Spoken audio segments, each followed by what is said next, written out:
우리는 이 진정한 자기를, 아까 우리 눈 감고 경험한 이 진짜 자기, 이 진짜 자기를 만나지 못하고 모양의 세계에 사니까, 얼마나 모양의 세계에 사는 게 얼마나 나를 완벽하게 지배했습니까? 여러분 뭐 가스라이팅 해가지고 저 사람이 나를, 내 영혼을 지배했어 그러잖아요. 뭐가 우리 영혼을 지배했어요? 상이, 분별 상이 내 영혼을 완벽하게 100% 지배했다니까요. 그러니까 이제는 그 상 아닌 거, 상 아닌 거를 얘기를 해줘도 못 알아들어요. 그것과 멀어진 지가 너무 오래라서, 이 진실과 멀어진 지가 너무 오래라서. 그러니까 붓다가 부처님께서 이걸 발견하고 얼마나 놀라웠겠어요. 이거를 도대체 어떻게 말해줘야 되지? 정말 부처님은 위대하신 것 같고, 이걸 발견했다는 것이 너무나 위대하고, 정말 그게 절감되거든요. 나는 법문하지 않겠다. 이거 알아듣는 사람이 있겠냐? 이건 알아들 수 없다, 사람이. 왜 그럴까요? 100% 여기에 완전히 지배되어 있는데 그거 상이다 이렇게 얘기하면 어떻게 그걸 믿겠어요? 그 생각 당연히 할 것 같아요. 그럼에도 불구하고 그걸 이겨내고 그래도 알아듣는 사람을 위해서라도 법을 피신 것이 놀라운 일인 거예요. 선사 스님들이 또 다른 또 선해라는 방편을 통해서 사람들을 깨어나게 했던, 이것이 놀라운 일이에요. 그러니까 가만히 보니까 제가 이 방편으로는 선의 방편을 쓰면서, 현실적인 현현으로는 석가모니 부처님의 방법을 쓰고 있거든요. 어찌 보면 선의 방편은 너무 세고 날카로워서 그냥 한 대 때리고, 도가 뭐냐고 한 대 때리고, 입만 뻥긋대면 한 대 때리고, 소리 버럭 지르고, 쌀 앞에 잣나무라 하고, 와서 절하면 갖다 밟고 이렇게 법을 전했단 말이에요. 선사 스님들은 자상하게 설명하지 않고. 근데 부처님의 방식은 그러지 않았단 말이에요. 하나하나 근기에 맞게, 아무리 낮은 근기가 찾아와도, 너무 낮은 근기가 찾아오면 착하게 사세요, 복 짓고 착하게 사세요, 이렇게부터 시작해가지고 모든 근기의 사람들을 두루두루 다 이렇게 자상하게 따뜻한 자비로움으로 다 이렇게 하나하나 이끌었단 말이에요. 그러니 이 선의 방편이라는 놀라운 방편이, 부처님의 부처님 초기 불교의 어떤 기본 가르침, 기본 교리, 기본 부처님께서 설하셨던 그 가르침의 방편과 어우러지면서 가르치게 됐을 때 정말 무수히 많은 사람들이 부처님 당시 같은 일, 선사 시대 같은 일들이 벌어지지 않겠나, 그런 생각이 들어요. 그러니까 이제부터 보세요. 여러분이 이 상에 대해서 공부를 하고 나니까 어떠냐 하면, 내가 하나부터 열까지 내가 보는 모든 게 다 상이었구나, 모든 게 다 틀린 걸 내가 옳다고 고집하고 있었던 거구나, 틀릴 수 있는데 그걸 옳다고 나는 고집하고 있었구나. 그러니까 내 생각 고집하는 것 자체가 내가 상을 쥐고 있는 거구나, 내가 옳다고 집착하는 것 자체가.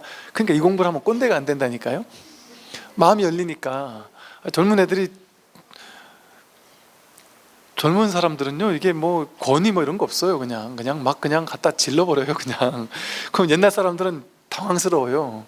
근데 그게 요즘 스타일인갑다 하고, 내 스타일은 아니지만 그래도 요즘 스타일인갑다 하고 받아들일 수 있단 말이죠. 마음을 열어야 돼요. 그래서 여러분, 제가 요즘에 일요법회 때 바이런 케이티 이야기를 하잖아요. 바이런 케이티 4가지 질문 이야기를 하잖아요. 이 바이런 케이티 4가지 질문을 제가 공부하면, 이렇게 제가 설법을 하면서 다시 더 깊이 있게 보니까 이게 정말 기가 막힌 방편이에요. 분별 망상을 깨주는 방편. 생각하는 거 전부 다 분별이다 이러면 어떻게 알아들어요, 그걸. 그러면서 우리가 막 화가 난단 말이에요. 도대체 불교에서는 스님들이 자기도 모르는 거 아니야? 툭한 분별이래. 툭한 분별 망상이래. 뭐 전부 다 분별 망상이래. 입만 뻥끗했다면 다 분별 망상이래. 나도 스님 하겠다. 뭔만 말만 하면 분별 망상이다 이렇게 하면 끝나니까. 화가 난단 말이에요, 나중에는. 근데 왜 분별 망상이라고 하는지 아시겠죠? 전부 다 상이니까. 상을 모양 하나, 이름 하나 붙였다면 전부 다 상이잖아요. 전부 다. 거기에 찌들어 있는 병이 너무 깊잖아요, 우리가. 그러니까 그 상에 사로잡혀 있는 사람들이니까 그 분별망상을 깨줘야 된단 말이에요. 왜? 분별망상 때문에 괴롭거든요. 이게 옳다라는 생각 때문에 내가 여기 사로잡혀서 괴로워요. 그게 무승자박이에요. 포승줄도 없는데 자기가 자기를 묶었다. 자기 분별로 자기를 묶은 거예요. 그러니까 이 묶인 거, 자기가 자기를 묶은 이 생각을 깨뜨려주면 되잖아요. 여러분, 생각이 난 어릴 때 가난하고 비참하게 살았어요. 그 생각 깨뜨려주면 되잖아요. 내가 어릴 때 왕따여서 나는 스트레스 받았어요. 그 생각 깨뜨려주면 되잖아요.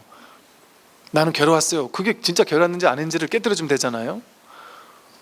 그래서 어떤 말이든, 어떤 여러분이 괴로워하는 어떤 말이든 바이런 케이티는 이렇게 표현을 해요. 어떤 말이든 여러분이 난 이것 때문에 괴로워하면 그걸 말로 써봐라. 나는 가난해서 괴롭다. 나는 진급 못해서 괴롭다. 나는 몸이 아파서 괴롭다. 남편이 마음에 안 들어서 괴롭다. 무슨 말이든 써봐라.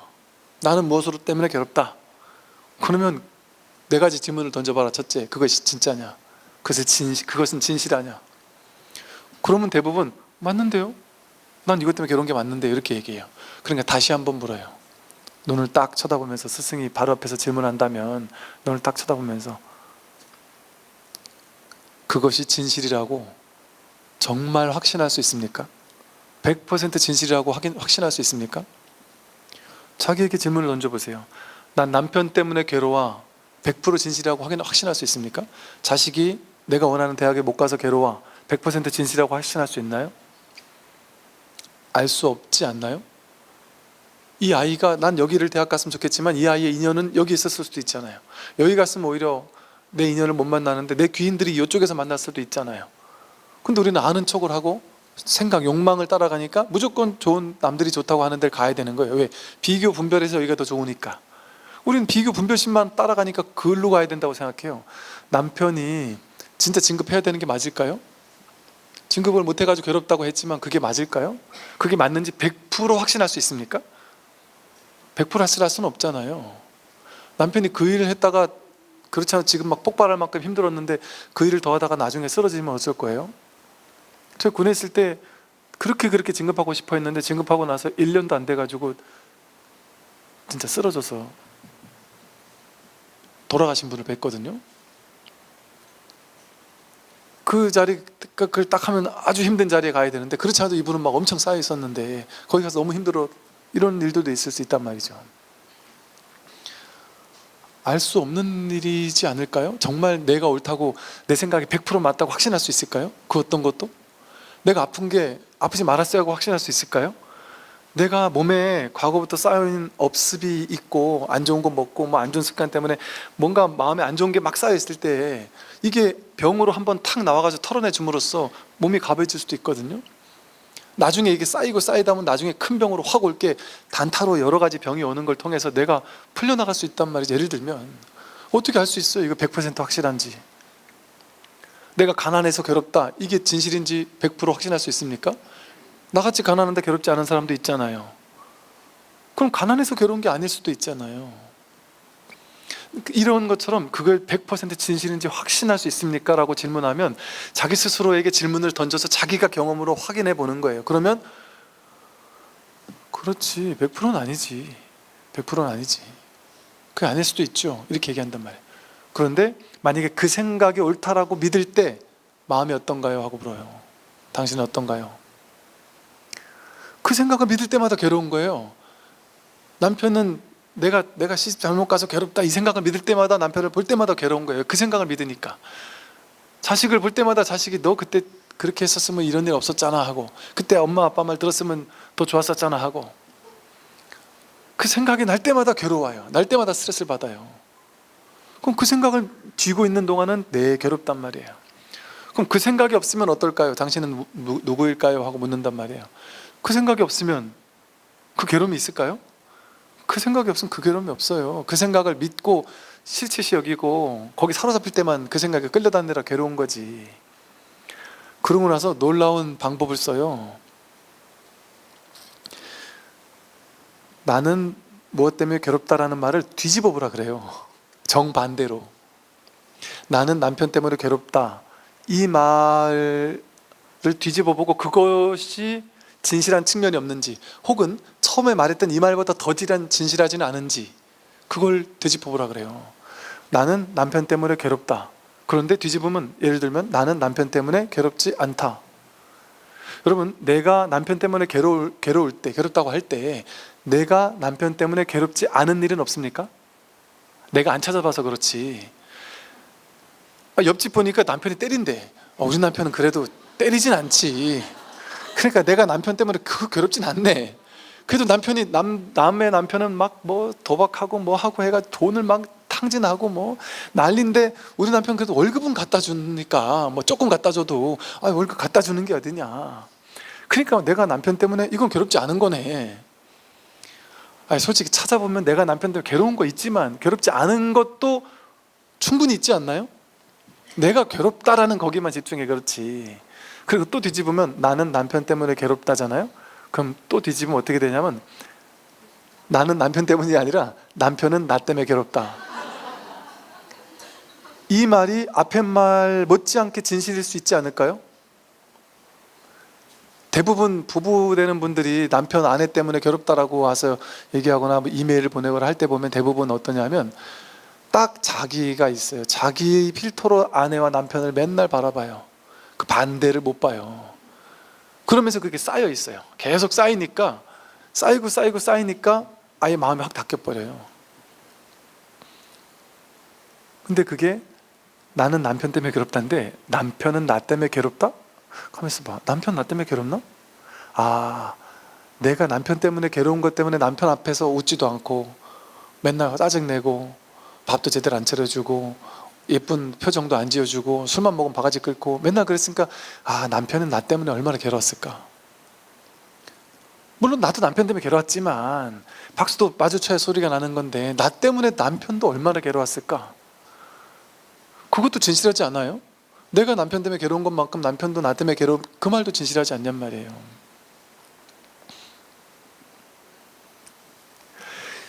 자기가 생각하던 분별망상을 완전 뒤바꿨는데도 불구하고 그것도 진실한 측면이 있네? 이렇게 알아진단 말이에요. 그러면서 문득 자기가 이것만이 절대라고 생각하면서 이것만이 내 인생에 중요한 거라고 생각하던 그 고정관념이 확 깨져버려요. 자기가 자기를 묶었던 것에서 확 문득 놓여져요. 어떤 사람은 우리 지난번 1호 법회 때 그런 얘기 했어요. 아내가 그때 기억이 안 나네. 아내가 집안에 뭘 어떻게 잘못해가지고 불이 나서 딸이 죽었대요. 그래서 남편이 아내를 평생 원망하면서, 저 여자가 내 딸을 죽였다.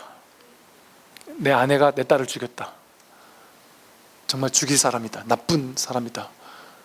엄마로서 제대로 역할을 하지도 못할 젠정 죽였다. 이 생각을 굳게 믿고 있어서 아내만 보면 막 화가 나고 분노하고 막 괴로워서 집을 떠돌아다니고 아무 일도 못하고 막 너무 스트레스 받고 막 괴로워 살다가, 아마 그때 교도소 들어왔던 사람인가 아마 그랬던 것 같아요. 근데 그분에게 바이런 캐티가 그냥 단순하게 물었어요. 아내가 딸을 죽였다? 그거 정말인지 확신할 수 있습니까? 이 사람이 가만히 생각하더니 펑펑 울면서, 아니다. 아내가 딸을 죽인 건 아니다. 아내는 아내 일을 했을 뿐인데 불이 나다 보니 딸이 죽은 거다. 그럼 아내가 딸을 죽이려고 했을까요? 아니다. 그럴 일이 있겠냐.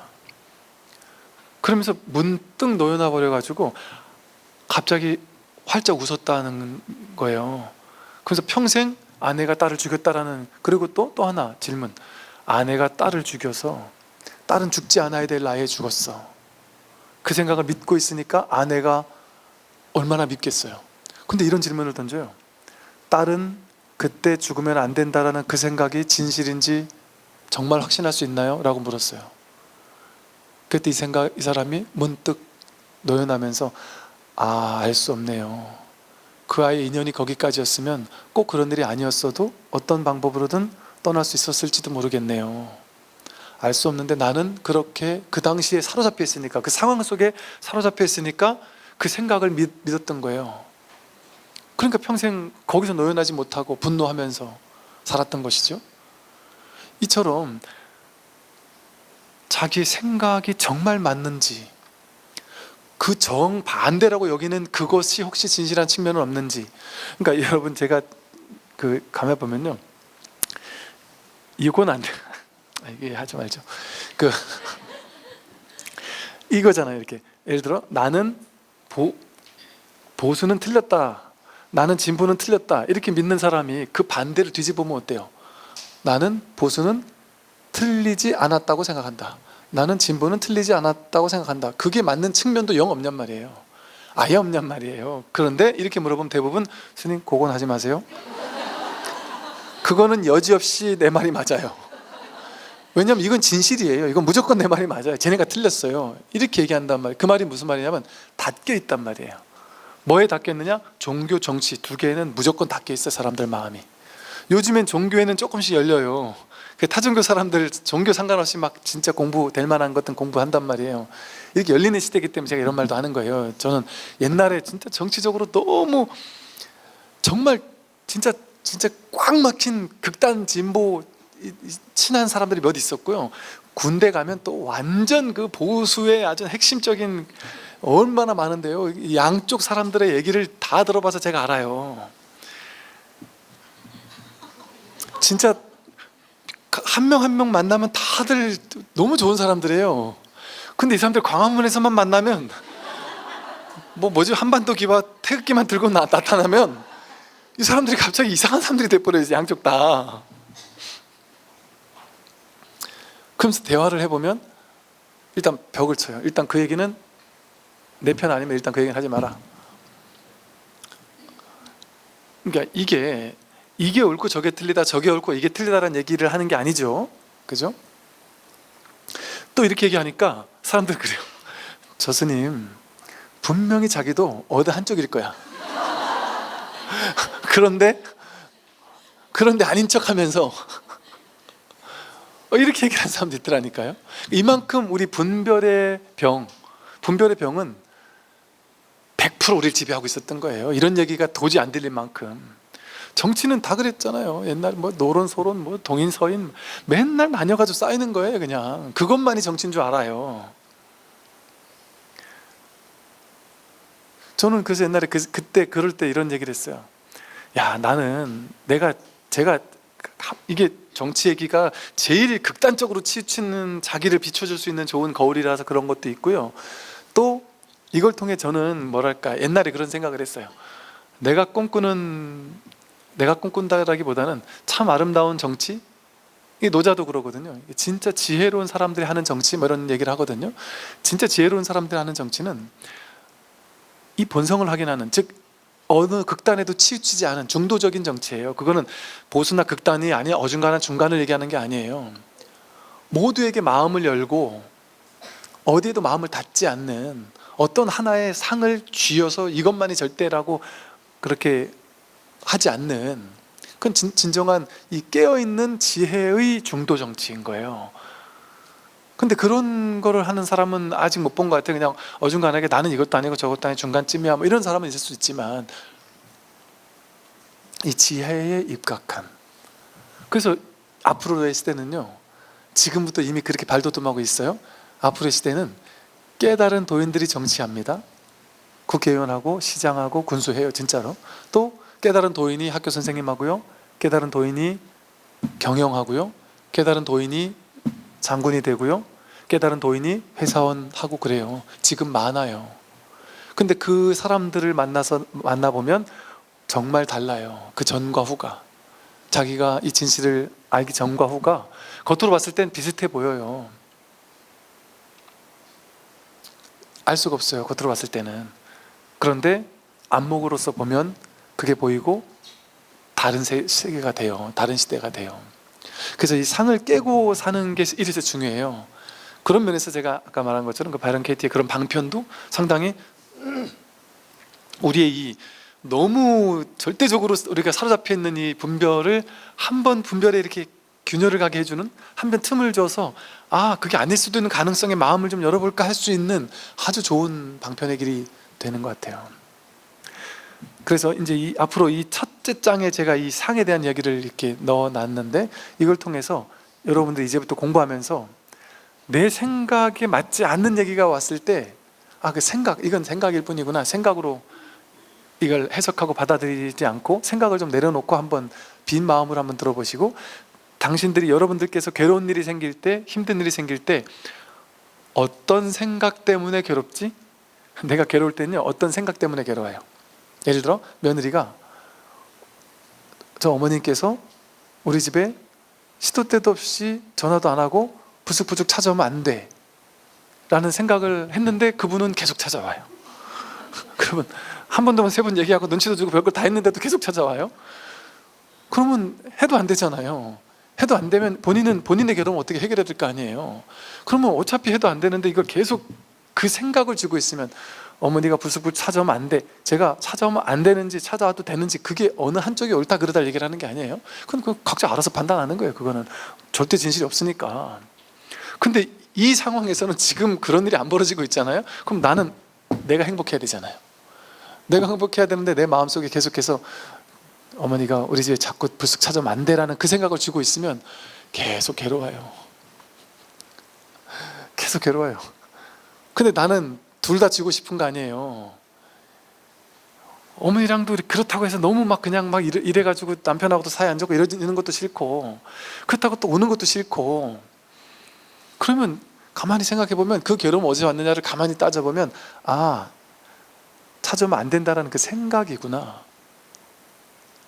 옛날에 같이도 살았는데 안 되고 되는 게, 그게 제가 된다고 옳거나 안 된다고 옳다를 얘기하는 게 아니에요.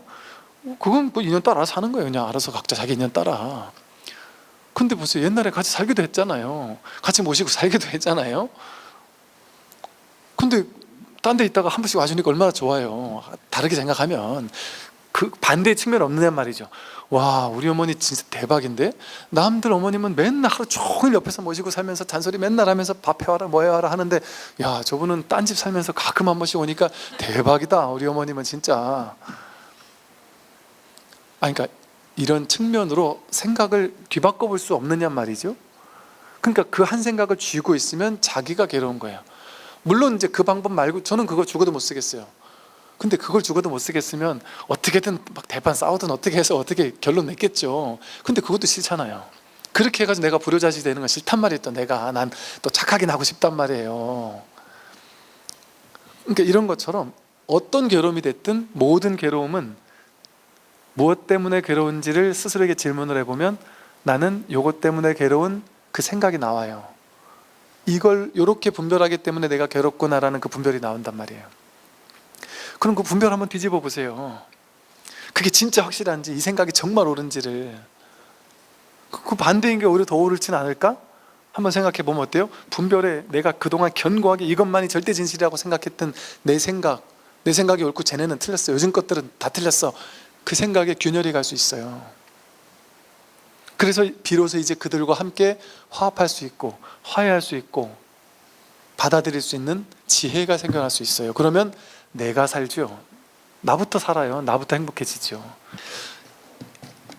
이렇게 이런 말까지 했죠. 모습을 취하면 마구니에게 사로잡힌단 말이에요. 그래서 사도에 떨어진다니까요. 우리 전부 다 사도에 떨어져 있죠. 자기 생각을 믿고 있잖아요. 자기 상을 취하고 있잖아요. 그래서 우린 전부 다 마구니에, 외도에, 사도에 빠져 있다니까요. 전부 다 사도에 빠져 있는 거예요. 우리가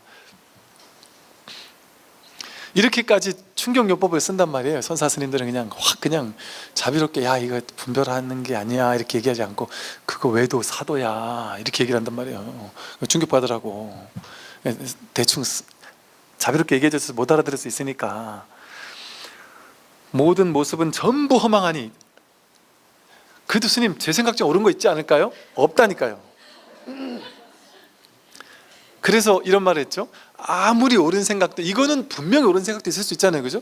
근데 아무리 옳은 생각도 거기에 집착을 과도하게 하면 그건 틀렸단 말이에요. 그 생각은 옳을 수 있어요. 그럴 수도 있고. 그런데 그 생각에, 옳은 생각에 과도하게 집착하면 그건 틀렸다니까요. 그건 마치 뭐와 같냐면 히틀러랑 같아요. 자기 민족만 우월한 사람들이라고, 남의 민족, 우월하지 않은 사람들은 다 죽여 없애야 된다. 후생학인가 해서 뭐 한때 그랬대요. 저 서양의 어느 나라들에서는 유전자 좋은 사람만 모아가지고 살리고 유전자 나쁜 사람 다 죽여야 된다. 그래야 인류의 미래가 좋아진다. 뭐 이런 식의 학문이 유행하던 때가 있었대요. 그걸 믿고. 정말 미친 발상 아니에요? 이 분별심이 강화되면 이런 식으로까지 미친 일이 벌어져요. 그러니까 보세요. 우리 종교만 옳다 이러니까 어때요? 다른 종교는 다 죽여야 돼. 종교 전쟁. 그게 역사 이래로 계속 이어져 왔던 거잖아요. 이게 둘로 나누는 분별이었을 때 이런 말도 안 되는 어리석은 일들이 현실에서 항상 벌어져 왔다니까요. 그러니 이게 사도고 외도인 거예요. 이게 자기 분별을 과도하게 믿어서. 그럼 우리는 그거 어리석잖아요. 역사 속에 일어났던 그런 일들 어리석잖아요. 야, 그 사람들 진짜 어리석다 그러잖아요. 그러는 순간 나도 어리석다니까요. 어떨 때 내가 어리석을까요? 사람들한테 야, 너 그거는 절대 하면 안 되는 거야. 그래서 그 사람을 막 그걸로 막 힘들게 할 때, 우리 같으면 유교적인 발상과 윤리 도덕 같은 거, 자기 생각으로 얘기하는 그런 윤리 도덕, 그게 되게 중요하게 여겨져 왔잖아요. 요즘 젊은 것들이라고 부르는 요즘 사람들은 윤리 도덕 뭐 내지는 뭐 유교적 이런 거 신경 안 쓰는 사람들도 있을 수 있단 말이에요. 근데 제가 이제 제 후배 스님들이 이제 제가 군에 있을 때 들어왔을 때 후배 스님들 가며 보니까 윤리 도덕이 없는 젊은 것들 후배 스님들이 몇 사람 있었어. 제가 보니까 야, 그분들을 자세히 깊이 오래 지켜보니까 처음에는 너무 톡톡 튀면서 너무 위아래가 없는 거예요. 할 말 다 하고 뭐 그냥 너무 그래가지고 야, 진짜 요즘 젊은 사람들은 스님도 저러구나 이렇게 생각했었거든요. 근데 그들과 함께 생활하면서 같이 일도 하고 같이 지내보니까 너무 부러운 거예요. 너무 아름다운 거예요. 제가 갖지 못한 너무 좋은 것들을 가지고 있는 거예요. 저는 아버지에게 이렇게 억눌리면서 살아가지고 뭔가 권위에 이렇게 그냥 네 이렇게 하고 살았던 것 같아요. 우리 어릴 때 그러고 살았잖아요. 아버지가 끽소리도 못했잖아요. 한번 대학교 다닐 때 한번 아버지 그건 아닌 것 같아 얘기했다가 내가 니를 이렇게 키워놨더니 내가 희생해서 너를 키웠더니 내가 너를 키운 그걸로 공부해가지고 그 머리로 나한테 덤비는구나. 그때부터 알겠습니다 하고 그냥 아버님의 인연에서는 내가 그냥 확 낮춰버려요 그냥. 그래서 아버님은 무조건 진실이에요. 이제 스님이고 뭐가 없어. 그냥 아버님한테는 저는 그냥 깨갱한단 말이에요. 그리고 어느 날부터인가 측은하고 안쓰럽게 바라봐 드리니까 어느 순간부터 아버지가 모르겠어요. 적어도 저한테 와서는 그냥 확 낮추세요. 제가 하는 말은 다 들어요. 제 법문에 요즘에 막 정말 제가 여기선 막 하는 이유가 제가 다 물어보고 해요.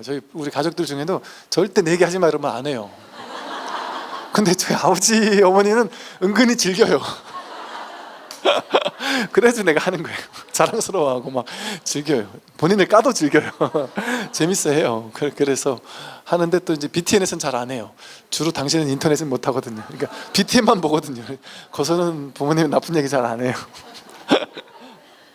별 얘기를 다 안 해요. 이렇게 뭔가 이렇게 정말 이렇게 그 권위, 어떤 하나의 내가 딱 쥐고 있는 상, 그게 상인 줄 모르면 진짜 힘들어요. 정말 계속해서 거기 자기가 옳다라는 거기에 딱 사로잡혀 있어요. 만약 부처라는 견해도 하나의 상이잖아요. 부처라는 견해가 있고 법이라는 견해가 있고 보살이라는 상, 또 보살이라는 모습을 내어 공경하고 귀중히 여긴다면 스스로 중생의 지위로 떨어지는 것이다. 이렇게 얘기한다니까요, 선사들은. 그러니까 수많은 일반 스님들이 선사들한테 와서 질문 문답하다가 선사들이란 것들은 맨날 이 모양이군요 이렇게 하면서 화를 버럭내며 가요.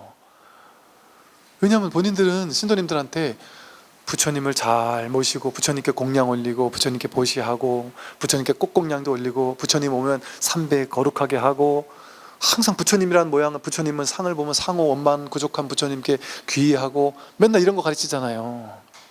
그래서 일반 불교에서는 그거 가르치잖아요. 근데 서원에서는 그걸 깨뜨리는 걸 가르친다니까요. 그것만이 절대로 옳아서 그러는 게 아니라 너무 과도하게 상에 사로잡혀 있는 사람에게 그 상을 깨뜨려주는 반대급부를 얘기하는 거예요. 그것만이 절대로 옳아서 그렇게 얘기하는 게 아니에요. 다나천연 선사가 절에 가서 밤에 한겨울에 눈이 펑펑 오는데 뗄감이 없는데 부처님 목불을 떼가지고 따뜻하게 자고 있으니까 나중에 이제 주지 스님이 와가지고는 다나 스님을 보고 목살을 잡고 너 부처를 이렇게 너 이러고도 중이냐 막 이랬더니 아궁이 가서 막 사리를 찾았다리잖아요. 이게 뭔 부처냐. 그럼 그렇다고 하면 선사들이 그걸 보고서는 그래야 되는구나 하고 여러분이 목불만 찾아보면 다 갖다 떼면 안 된단 말이에요. 그거는 그 선사들이 그런 어떤 행동을 하는 모습을 보이는 것은 약간 어떤 충격요법이에요. 어느 한쪽에 과도하게 치우쳐 있는 사람에게 그걸 깨뜨려주기 위해서 완전 정반대되는 얘기를 딱 해버린단 말이에요. 이게 옳아서 하는 게 아니에요. 이 사람에겐 이 말이 필요하기 때문에 하는 거예요. 마치 바이런 케이티가 나는 이게 옳아라는 구조를 딱 했는데 그것과 정반대되는 구조를 두세 가지를 설명하면서 그거는 틀리지 않느냐 하고 해서 그 사람이 고정된 생각들을 딱 뒤집어 주듯이 그 고정관념에서 깨어나라, 노여나라고 하는 말의 낙처지. 선사들이 하는 말이 맞냐, 경전이 맞냐, 법사가 하는 말이 맞냐, 선사가 하는 말이 맞냐 가지고 여러분이 막 머리를 싸울 필요 없단 말이에요. 내가 어디 치우쳐 있냐 봐서 여기 치우쳤으면 저 말을 통해서 내 고정관념을 깨면 돼요. 분별을 깨면 돼요. 그 말에 사로잡혀 가지고 부처라는 상, 보살이라는 상도 없는데 한국 불교는 다 불상에 막 금칠해가지고 불상 모셔놓고 거기 가서 막 절하고 먹을 거 갖다 바치라래고 잘못됐다 하면서 무조건 욕만 할 거냔 말이에요. 그렇게 얘기하는 것도 그것도 또 거기에 그렇다는데 또 치우친 거 아니에요. 그렇게 과도하게 치우친 사람에겐 그걸 깨주기 위해서 이런 말을 할 수 있지만 그게 깨뜨려지고 나면 다시 돌아가서 평범한 사람이 된다니까요. 이쪽 극단에도 치우치지 않고 저쪽 극단에도 치우치지 않은 채 이것도 활용하고 저것도 활용해요. 절에 가면 다른 사람과 똑같이 거룩하게 부처님께 삼배하고 불전도 올리고 다들 신묘장구 대달하면 같이 앉아서 신묘장구 대달해도 하고 연불하고 독경하면 연불 독경도 하고 백일규도 한다면 백일규도 접수도 하고 할 수 있단 말이에요. 자식이 엄마는 저 남의 아들은 엄마들이 막 백일기도 한다는데 엄마는 나를 위해서 그런 것도 안 해? 그럼 가서 해줘야죠. 그러면 그래 내가 해줄게. 해줄 수 있다. 아니 그래서 이게 제가 어느 한쪽이 잘못되다 이렇게 딱 깨는 얘기를 들으실 때 저 스님이 한국 불교를 자꾸 깨는구나 이렇게 들으시면 안 돼요. 깨는 게 아니에요. 기존에 너무 오랫동안 이렇게 치우쳐 있던 부분에 대해서 그 반대급부의 얘기를 가끔 한 번씩 하는 거예요. 그러나 또 그걸 또 그렇게 가끔 하다가 다시 그렇다고 해서 그걸 가지고 절에 가서 이게 틀렸니 맞니 하면서 싸울 필요 없다라고 얘기하면서 그것도 옳을 수 있다라고 얘기를 또 하는 이유는 뭐겠어요? 그렇게 얘기를 해놓으니까 한동안 그렇게 얘기를 해놓으니까 사람들이 또 이제 제 말에 꽂힌 사람들이 도반들하고 맨날 싸우는 거예요. 심지어 남편은 이 공부를 하고 아내는 전통적인 사찰에 맨날 다니면서 맨날 기도하는 분이 계셔요. 남편이 아내한테 야, 넌 진짜 너무 수준 떨어져. 그렇게 수준 떨어지는 불교를 공부하면 안 돼. 맨날 절에 가가지고 막 기도 참석하고 맨날 뭐 하고 맨날 돈 갖다 내고 뭐 맨날 뭐 한다고 뭐 좋아지는 게 있냐라면서 진짜 공부를 제대로 해야 된다라면서 뭐 그거 가지고 싸우는 거예요. 누가 옳은지 그른지 찾아와서 알려달라고 하고. 그럴 필요 없잖아요. 왜 그러냔 말이에요. 얼마나 아름다워요. 아내께서 가족의 행복을 위해서 어떻게든 가족의 행복을 위해서 절에 가서 기도하고 연불하고 독경하고 맨날 동참하고 자식을 위해서 빌어주고 남편 아픈 거 위해서 기도해주고 얼마나 아름다운 모습이에요. 그건대로 인정해줘야 된다니까요. 그러면서 이제 가끔 한 번씩 이렇게 좋은 말 같은 거 한 번씩 던져줄 수 있겠죠. 링크를 보내준다든지. 그러면 그것까지. 그러고도 안 들으면 아직 인연이 아니구나. 아직 시절 인연이 안 왔구나. 인연이 그냥 툭 던지는 거는 인연의 씨앗을 심어주는, 보리심의 씨앗을 심어주는 것까지만 하면 돼요. 그 다음에 왜 보리심의 씨앗을 내가 줬는데 너는 집어먹지 못하니 하고 왜 이 좋은 법을 공부하지 않니 하고 싸우면 내가 어리석은 거라니까요. 그래서 시절 인연을 기다릴 뿐이지 억지로 쫓아가가지고 초인종 누르면서 부처님 믿으십니까 하면서 쫓아다닐 필요 없단 말이에요. 길거리에서 피켓 들면서 부처 믿으면 천국 간다 이럴 필요 없단 말이에요. 그래봐야 인연이 안 되는 사람은 욕하기밖에 안 해요. 그러니까 불교 뭐라 그래요? 오는 사람 막지 않고 가는 사람도 잡지 않아요. 가는 사람 불쌍하게 막 생각하면서 그러지 않아요. 또 때가 되면 인연이 되면 오겠지. 시절 인연이 맞아지면 오겠지. 이게 시절 인연이 안 맞아지면 부처님 평생 시봉하고 옆에서 맨날 딱 붙어 다니던 안한존자도 부처님 죽을 때까지 못 깨달았잖아요. 희소린이 안 맞으면 부처님을 평생 데리고 다니고 시봉하고 다니는 안한존자도 부처님 죽을 때까지 못 깨닫는다니까요. 그러니 어떤 하나의 견해를 가지고, 저는 그래서 제 좋은 견해를, 제 올바른 견해를, 여러분 견해는 틀렸고 내 견해는 옳으니까, 기존 불교 견해는 틀렸고 제 견해는 옳으니까 제 견해를 바꾸세요, 이 얘기 하는 게 아니에요. 이걸 잘 알아야 돼요.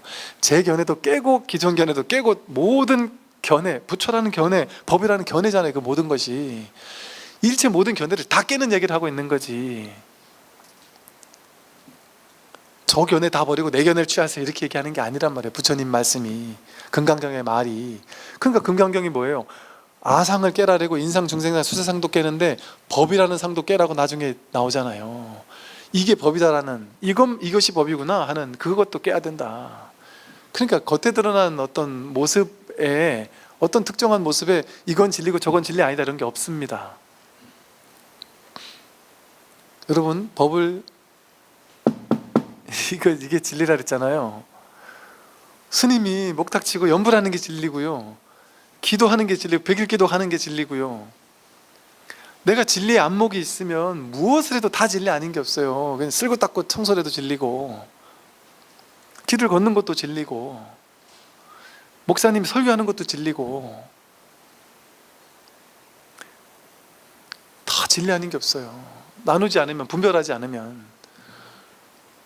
진짜 이제는 진짜 이 종교가 열렸다 싶은 게, 드디어 이런 분도 나타났다니까요. 어떤 목사님께서, 어디 교회 담임 목사님께서, 스님, 이 절 스님이 만약에 나중에 어떻게 떠나게 되시면은 그 다음 후대 주지를 할 때는 법을 보고 하신다 그러셨죠, 옛날에. 그래서 그럼요. 거기 상은 상관없죠. 그럼요, 상관없죠. 그러면서 제가 그때 누구도 상관없다 이런 얘기를 했었거든요. 설사 목사 어떤 이런 얘기를 했단 말이에요. 그때 드디어 어떤 목사님이 오셔가지고, 스님, 제가 스님의 후대 주지가 되겠습니다. 그래서 얼마나 게임 목사님이에요. 이 절에 내가 저쪽 교회 담임 목사 하다가 이쪽 절에 후임 주지로 온다. 얼마나 참 기가 막힌 거 아니에요? 왜 기가 막히다래요? 말도 안 되는 소리지 이거는. 그러나 일상적인 분별로 왔을 때 말도 안 되는 소리잖아요. 근데 이런 일이 만약에 벌어진다면, 그런다 만다는 얘기가 아니라, 이런 일이 벌어진다는 방편을 한번 보인다면 어떤 일이 생기겠어요? 이건 뭐지? 왜 저러는 거지? 저런데 뭔가 이유가 있지 않을까? 그러면서 뭔가 한번 내 생각, 고정관념과 전혀 다른 말도 안 되는 이상한 일을 탁 봤을 때 뭐지? 하고 문득 한번 돌이킬 수 있는 자극도 될 수 있단 말이죠, 말하자면. 그래서 불교는, 여러분, 절에 와서 부처님께 절하는 것만 불교적 행위가 아니에요. 교회 가서 예배 참석하고 찬송가 부르고 하나님을 찬탄하는 거, 그것도 뭘 가지고 하냔 말이에요. 찬송가를 뭐로 부르냔 말이에요. 설교를 뭘로 듣고, 설교를 목사님 뭘 가지고 설교를 하냔 말이에요. 이 마음 하나 가지고, 법 하나 가지고, 이 마음이 없으면 어떻게 하나님 아버지를 어떻게 할 수 있어요? 아멘을 어떻게 할 수 있어요? 할렐루야를 어떻게 할 수 있냔 말이에요.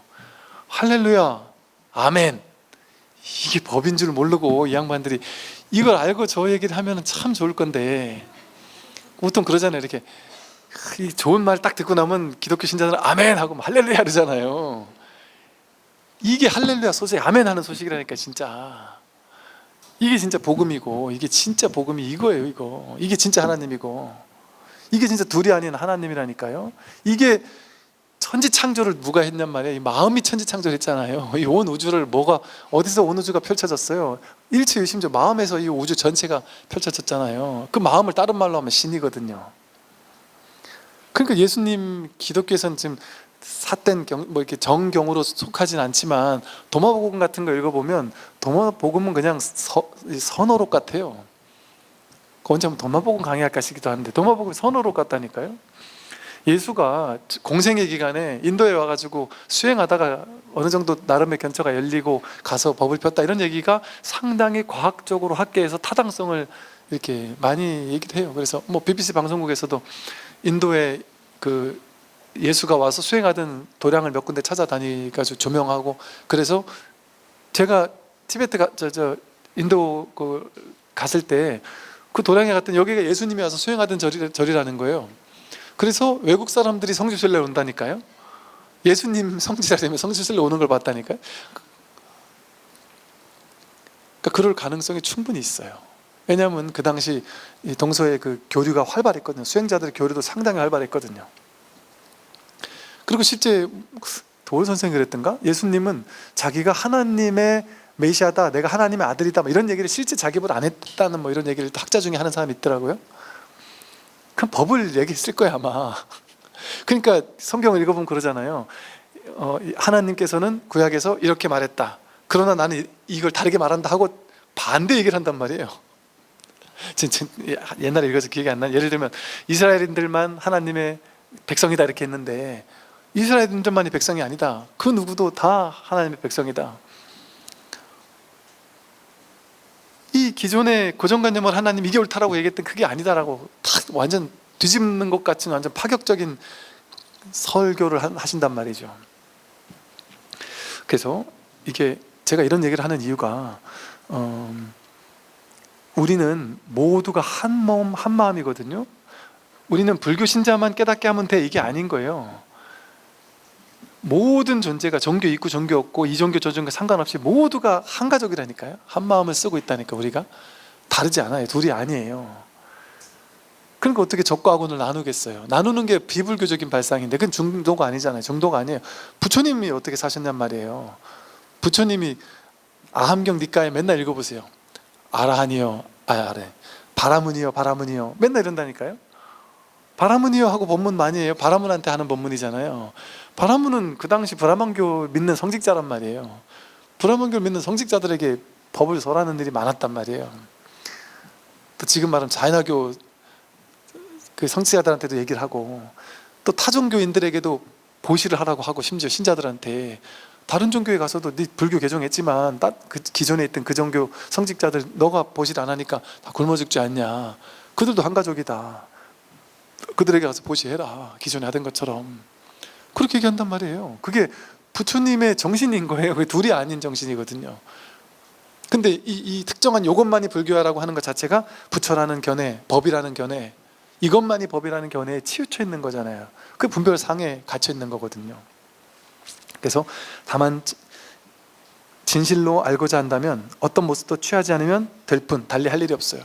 어떤 허망한 모습, 상도 취하지 않기만 하면 된다. 여기까지 말씀드리겠습니다. 수고하셨습니다. 성불하십시오.